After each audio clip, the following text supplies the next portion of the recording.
Hey guys, have you ever wondered how to make a hoodie? Do you want to know how to make this hoodie that I'm wearing right now? Well, in this video, I'm going to show you how to make a bubble hoodie exactly like the Yeezy and Gap hoodie. Watch this video until the very end to find out how many minutes shy of 1 hour it took me to make this hoodie. Now, I'm quite privileged because I actually got the opportunity to work for Kanye West. However, I wasn't working at Kanye West when this particular style of hoodie got released, so I'm not releasing any kind of trade secrets. It's just from my 20-year knowledge of making clothes. So as you've seen with my design video so far, I'm always going to add a twist. For this one, I'm using a white spacer fabric instead of the regular schmegular polyester or cotton thick jersey.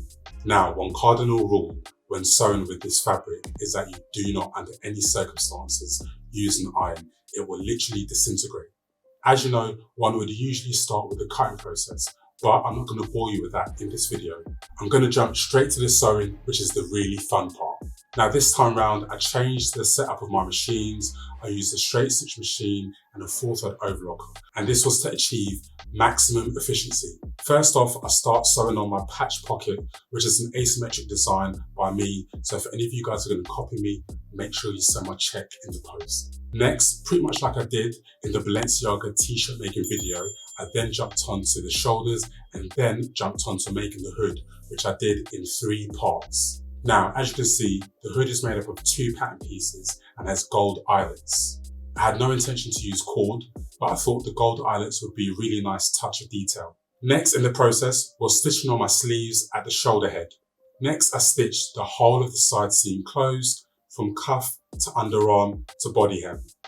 I then closed my cuff ribbon using a 1 cm seam allowance. Next, I turned the cuff the right way round, folded it over and did a 5mm holding stitch. Then it was time for me to move on to my hem ribbon. And this is the part that gives the hoodie that famous bubble effect. So pay attention. Now the body of the hoodie has to be cut really wide, but the hem ribbon should be cut half the width of the body width. Now because the ribbon on its own isn't strong enough to hold its shape, once you stitch it onto the body, you need to add support. And this comes in the form of 5 cm wide polyester elastic, which then gets tucked in on the inside of the hem ribbon, and then it gets closed using a 5mm holding stitch. So as I'm attaching the ribbon, I'm gently easing the body. Ultimately, I'm pulling the ribbon and pushing the fabric underneath. Make sure that you pre-mark your notches so that the side seams on your hood body match with the ribbon side seams. Otherwise, you're going to end up with an oddly shaped hoodie. Finally, once you stitch this in a full circle, double check to make sure no seams have slipped, and then overlock your edges to neaten them. Then voila, you're done.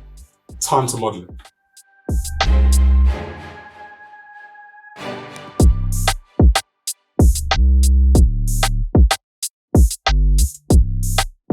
So guys, you know the drill. Coming up on the screen right now is the image of the Yeezy and Gap hoodie. And then here is the image of the hoodie that I've made. Let's do a side-by-side comparison. Let me know what you think of the finished product in the comments, and I look forward to seeing you in the next video. Also, let me know in the DMs or in the comments what you want me to do a video on next.